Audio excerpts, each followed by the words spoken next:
Pro Group Management. Workers' comp that works for you.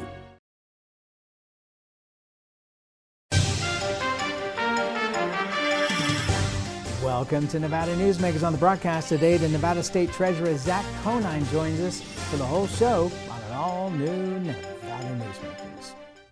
Pro Group Management specializes in providing industries with the necessary components to satisfy and exceed workers' comp requirements. Every business has unique needs and specific regulations. Pro Group Management stays ahead of the curve, providing up-to-date services to keep your industry in top form. Discover how we simplify your tasks, improve efficiency, and reduce expense to keep you moving in a positive direction. Pro Group Management. Workers' comp that works for you. Truck drivers are some of the hardest working people you'll meet, delivering over 70% of America's freight and 92% of Nevada's. When there's a natural disaster, they're delivering critical supplies to help those communities recover and rebuild. Every sector of the economy and our nation's military rely on truck drivers. So let's take a moment to say thank you. On the open road or city streets, our truck drivers are rolling to make our economy and our nation stronger. Trucking moves America forward. I've been a doctor for over 30 years, and I'm committed to getting my patients life-saving care. So when I hear Sam Brown say one thing and his record says another, I have to speak out. Sam Brown supports allowing states to ban abortion, even in cases of rape, even to protect the life of the mother. We need senators focused on improving health care, not someone like Sam Brown who wants to make decisions for my patients.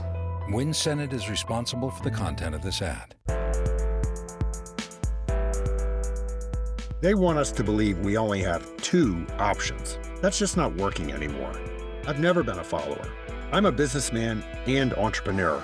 I'm ready to forge a new path to secure our future.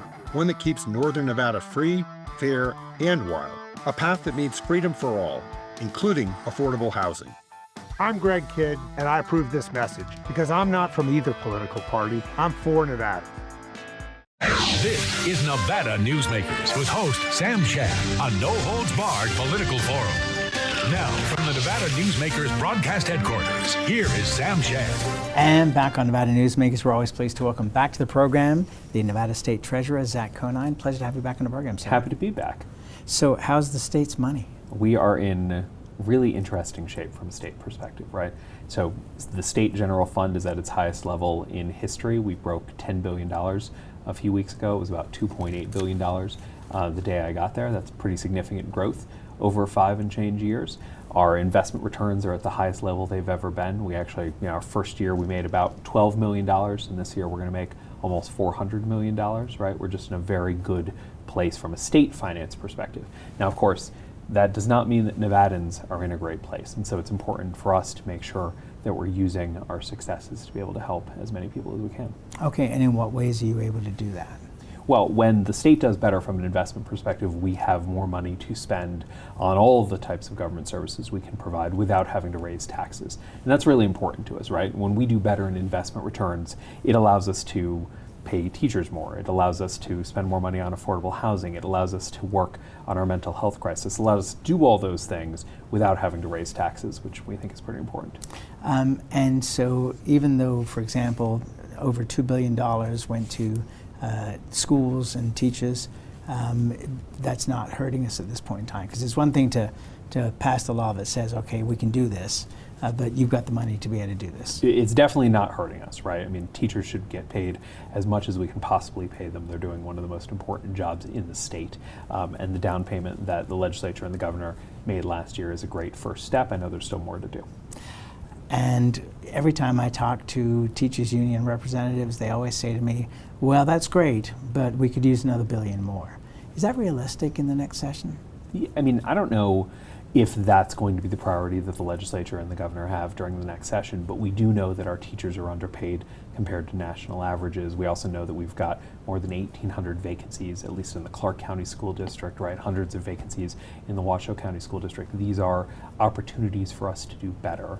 And we know when we do better for kids early on in their lives, that work kind of continues to pay dividends all the way through. And remember, in the Treasury, we're focused on investing. We're focused on spending some money now in order to get more money down the road, right? To plan for the future. And what better way to plan for the future than education? True, but it just always seems that we're looking at giant sums of money, and no matter how much we put in, it's never going to be enough. And to be fair, it's unions' jobs to be able to say, hey, we need the teachers to get paid more. But there's also a balance that others would point out and say, what are the results that we're seeing out of this? And we've always been underserved in just about every area of the state in terms of employees. And the resulting numbers in Clark County would seem to me that it's the tougher schools that they're always having a harder time filling those vacancies. By its definition, right? And the way that tougher schools get less tough is through resources and professionals and counselors and teachers and administration and everybody working together to get there. And you mentioned state employees. I think that's a great thing to talk about because we were able to provide a raise during the last legislative session that helped kind of catch up from this dead decade between the Great Recession and about 2020, right, where we just were unable to increase wages, which made it very, very hard for state employees. In the Treasury, we're able to do a special thing. We have about a 3% vacancy rate, but the statewide vacancy rate was as high as 25%. It's under 20% now, and a big piece of that growth has been the wage growth that they've been able to find. Computer technology.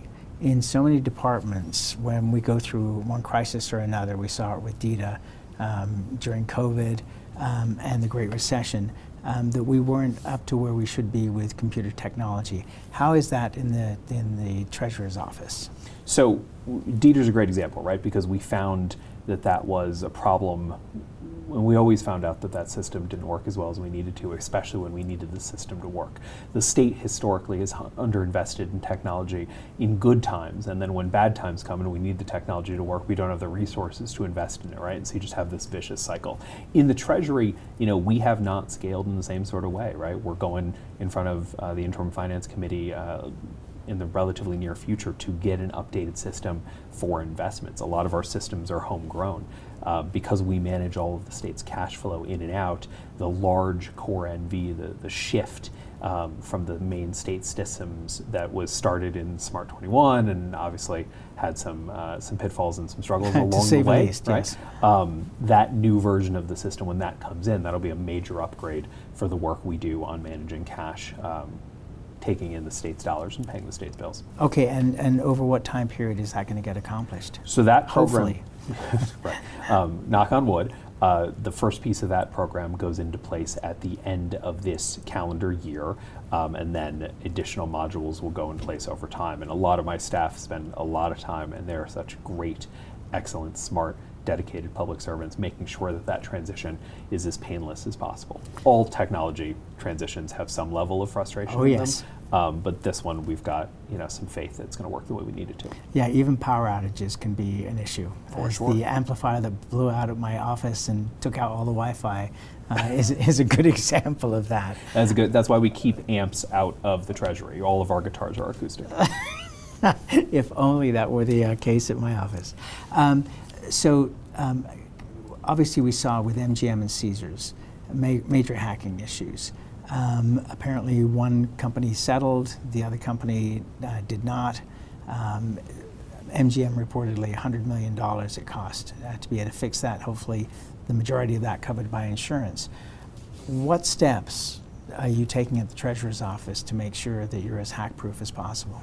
So in the Treasurer's office, we focus on both hard technology solutions and soft technology solutions. The hard technology solutions are the obvious ones, right? Making sure that you've got the filters and the firewalls in place, making sure that your technology is as strong as possible to prevent those sort of attacks.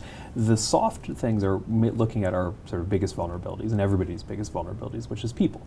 And so how do we adjust our processes to make sure that more people are looking at a transaction before it goes, if it is hitting certain flags? How do we make sure that there's only certain folks, that we don't respond to a random email and change banking information, right? That somebody's calling the office, that we're pulling a phone number, not from the email that gets sent to us perhaps by a scammer, but by looking at the original side. And so a lot of it is people work, right? And making sure that every person on the Treasury staff knows that we're a vulnerability.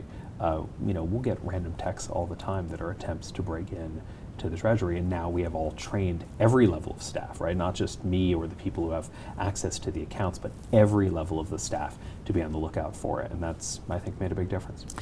Are the attacks on the Treasurer's office in the thousands per day, millions per day? Because those are the kind of numbers we're hearing from other agencies. We don't have not that kind of volume, right? So we're not getting thousands of attacks, just ba, ba, ba, ba, ba, ba, ba. And if we are, the hard technology pieces are stopping them from getting to us, right? But the attacks that we get, right, it doesn't take a lot to make a big difference in a state our size. So we're very vigilant to make sure that nothing gets out that shouldn't. All right, let's take a break. We'll come back more with Nevada State Treasurer Zack Conine after this timeout. What do you count on? You count on your power every day.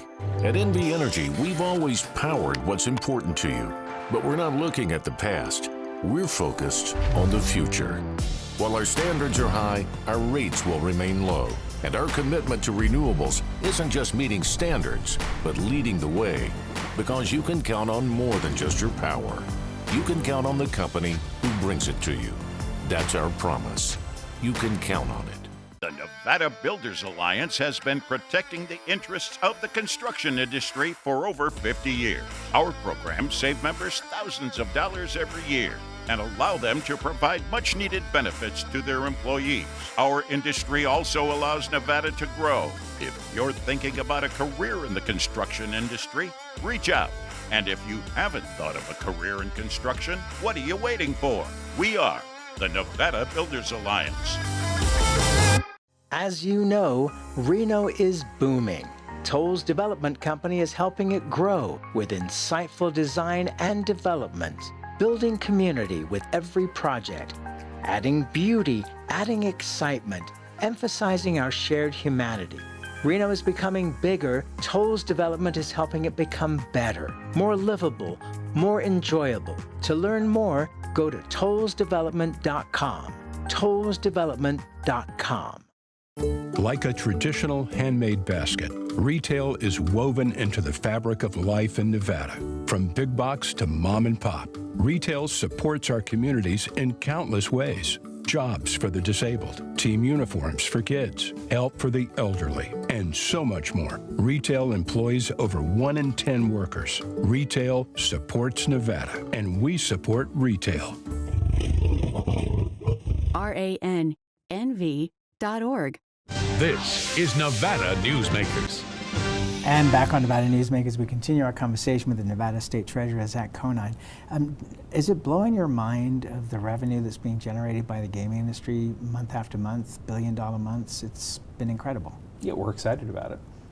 And the revenues, of course, end up flowing towards the Treasury Department. Yeah, and then we're able to invest them for the betterment of Nevadans, right? When gaming does better, we all do better. When any industry in Nevada does better, we all do better. And we've been really appreciative, right, of the work and the reinvestment that the gaming industry has made in order to keep that product fresh and make sure they're still able to generate the revenues they've been able to generate. It seems like it's never going to stop. I mean, when you look, in fact, across the entire state, whether it's technology and industrial parks in the north, or whether it's the gaming industry and all the spin-offs into sports, Apex, and all the investment going out all the way towards Gene, the future coming with Ivanpah, it just seems like we have unlimited success. There will always be bumps in the road. For sure. But for the most part, yeah, I think, we've made major steps towards both diversifying the economy and making sure that the existent parts of the economy continue to perform, right? And both of those things work together, right? One is cyclical, one is counter-cyclical, arguably, and so you want to make sure that everything's working. I think our next piece of the puzzle, right, is to act like the grown-up state that we now are. We've got this economic diversification, we've got these revenue streams, but we still have more than 100,000 Nevada affordable homes that need to be built. We still have a mental health crisis. We still have teachers that are underfunded. We have all of these needs. And so our work now is to convert that revenue and that excitement into a better Nevada for everybody to live in. All right, so let's start with the housing crisis. Yeah. What do you see as solutions? Supply. Well, yes, of course, supply. Duh. Well, it is no. But sorry, I didn't mean to duh the state treasurer. Not at all. No, we get dudded all the time. I'm surrounded by people smarter than I am. It's the only way to go through life. Not me. We are myopically focused on supply. If something adds to supply, it is an effective use of government resources and government time. Okay. If it doesn't, we're not. Okay, but the problem is, or to me it is, the fact that the federal government owns the land and that we're having incredible trouble getting lands bills passed. In fact, we're having terrible trouble. We had realtors on connected with NAIOP that were talking about land that's already been released through the Southern Nevada Public Lands Act that has not been able to be put to use. That would lower the cost of housing, would it not? 100%, which is a supply issue, right? The federal government moving faster with the BLM, and obviously Governor Lombardo, Representative Lee, and others have been pushing for more BLM land for housing. Our federal delegation, right, Senator Cortez Masto, Senator Rosen, have been doing excellent work trying to get those lands bills through. I got to throw in Congressman Amadei. Yep, nope. Actually, all of them. Everybody. It's a bipartisan piece of business, right? Everyone wants to get more access to some of the land. Land isn't the only issue. Land is a piece of the puzzle, right? And if you were able to get land, we just opened a project in Southern Nevada, about 260 units, senior housing that came from BLM land, right? That BLM land, the cost basis of it is low enough that it obviously lowers the cost to build the project, which lowers the cost to residents and allows us to build more, right?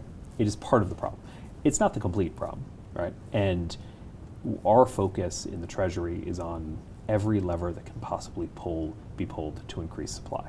If it increases supply, we're going to pull that lever. And part of that is pushing the federal government. That's not the entire piece of work there. All right. I would say that the county governments have a role to play in this as well, because the cost and the time frame to build properties is just so long. Well, and it feels long because the need is so urgent, but I think it's important to look at kind of what the standard is. Our time from concept to open for an affordable housing project in Nevada is under 5 years, right? That includes acquiring the land, doing the horizontal construction, the vertical construction, leasing it out, et cetera, right? Under 5 years. The average time in California for big A affordable, right, so sort of subsidized housing, is 18 years.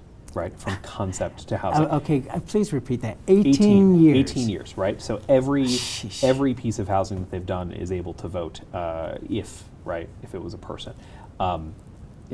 We are doing better than our neighbors. That does not mean that we cannot do better here. And I think from a government perspective, and we've said this before, our focus right now is in centering housing in every conversation. If we have an economic development conversation, we should be thinking about housing. If we're having an education conversation, we should be thinking about housing. We want to make sure that we have the medical workforce that we need in the future, right? Our office put forward, and we were able to pass a bill last session to do tuition reimbursement for doctors and other medical professionals around the state, something we heard about during our listening tour post-pandemic or during the pandemic.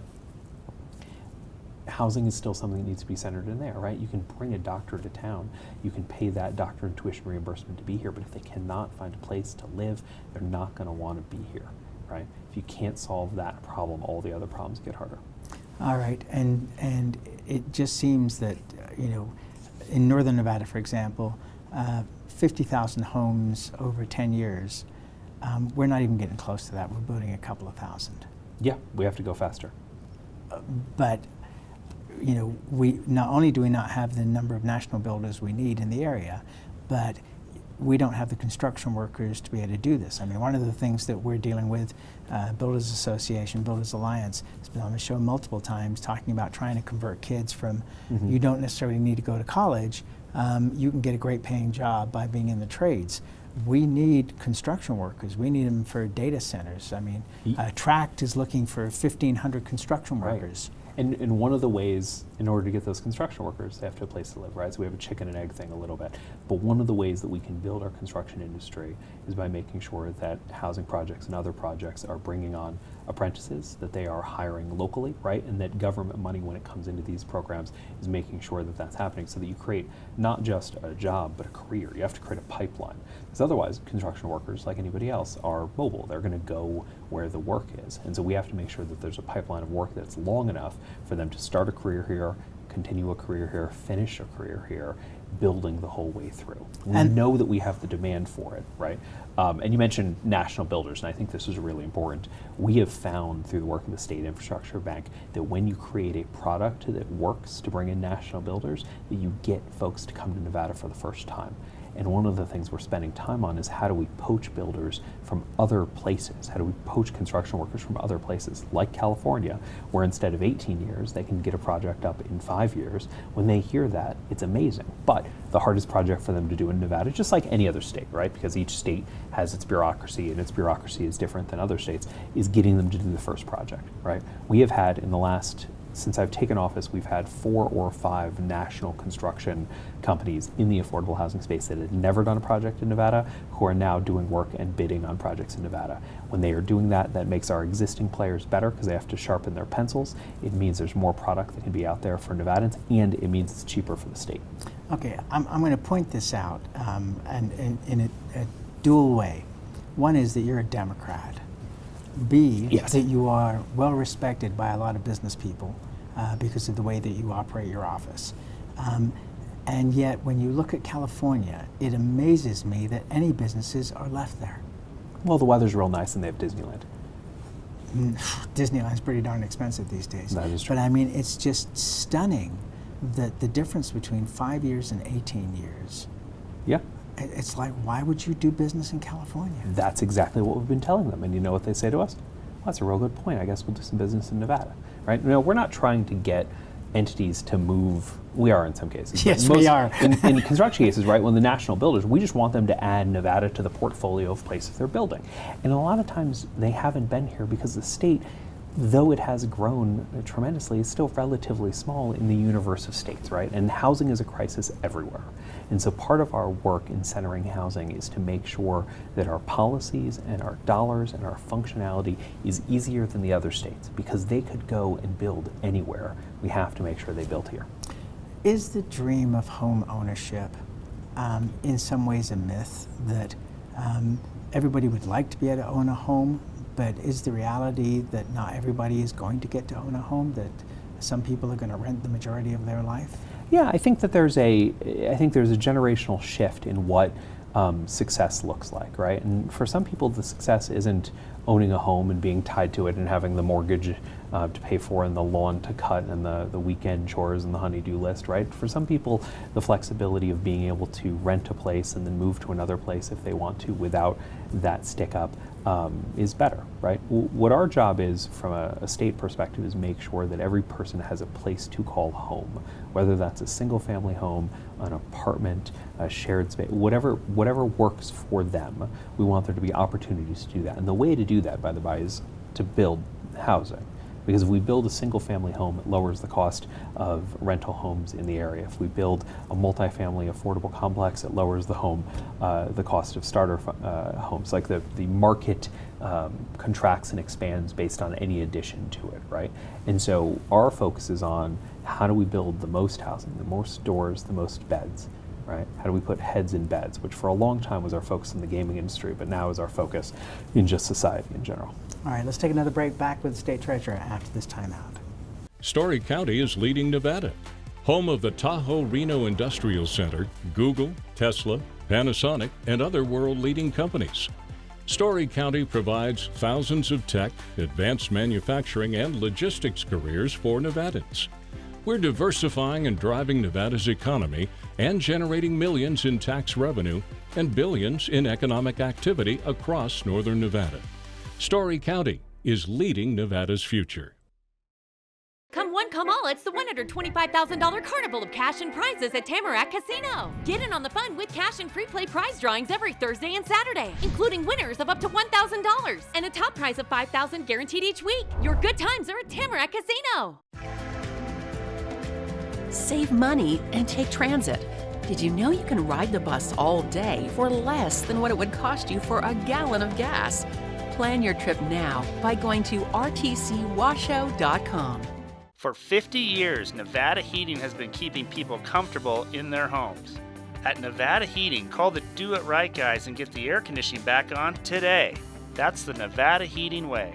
Why sweat for days on end when Nevada Heating can get your air conditioning fixed today? Call us today and we'll fix it today at 323-5585 or schedule us on our website at nevadaheating.com. Welcome to the Winnemucca Big R. Hi, I'm John Walker. Welcome to Big R Lovelock. Hi, I'm Rich Martin. Welcome to Fallon Big R. My name is Braden. Welcome to Big R Fernley. Hi, I'm Kelly. Welcome to Big R Sparks.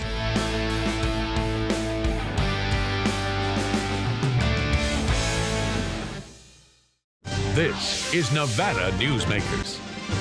And back on Nevada Newsmakers, we continue our conversation with Nevada State Treasurer Zack Conine, and please come back soon because I've got a lot more stuff to ask you about. But I did want to ask you, you still got 2 years left on your term, but what's next for you? Look, our focus is on making sure that the next 2 years are the most effective 2 years in Nevada State Treasurer history. And that's going to be tough because we put some crazy numbers up on the board. We have been able to revitalize and adjust and grow that office in ways that we never thought possible. And so my work, right, in the 870 odd days that I've got left, our work is but to you're not make, counting. Well, you count because you know when it ends and you got to make sure that the transition is good. We have had some tough transitions in constitutional offices in the past, and our goal is that the next person, guy or gal, who moves into that job can focus on the things they want to focus on, because all of the things that have been broken for generations, we fixed. All right, so down the road, not necessarily next cycle, governor, Senate, U.S. Senate? Any place that we can help out and work with the team that we've got to do excellent work for Nevadans, we're going to be interested in. Thanks so much for being here. Thanks for having us. Always appreciate it. We'll be right back. Hit the open road on a brand new Harley or win a bundle of cash during the $250,000 Harley-Davidson giveaways at Carson Valley Inn. Thousands in weekly giveaways, plus multiple grand prize winners including cash and 7 brand new Harleys. Now at the Carson Valley Inn. Imagine a magical garden that feeds Carson City's hungry and homeless, teaches our high school students agriculture, creates hanging floral displays to beautify downtown, and yet charges nothing. It's not magic. It's the Greenhouse Project. It's real, it's growing, and it needs your help. Go online to carsоncitygreenhouse.org so together we can grow it forward. Southwest Specialties has been making the homes and businesses of Nevada beautiful for more than 20 years. Their experienced designers and craftsmen create the walkways, backyards, water features, and a variety of outdoor cooking areas that add curb appeal and value to your investment. Call today or visit them at their website and see how they can make your outdoor spaces special. Southwest Specialties, creative, distinctive, beautiful. Modern boutique Ahern Hotel and Event Center sits at the heart of the Las Vegas Strip. 2 floors of meeting and event space are ideal for groups and conventions. Stay in one of 200 luxurious rooms and suites. Brand your event throughout the property.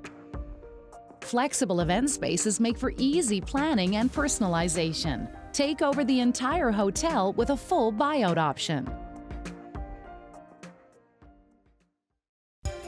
As always, you can watch Nevada Newsmakers 24 hours a day on various platforms, including television, radio, our website, audio and video podcasts, YouTube. If you want to find the show, you can find it pretty darn easily. And we cover politics, business, health, and education. Thanks for watching. We'll see you on the next one.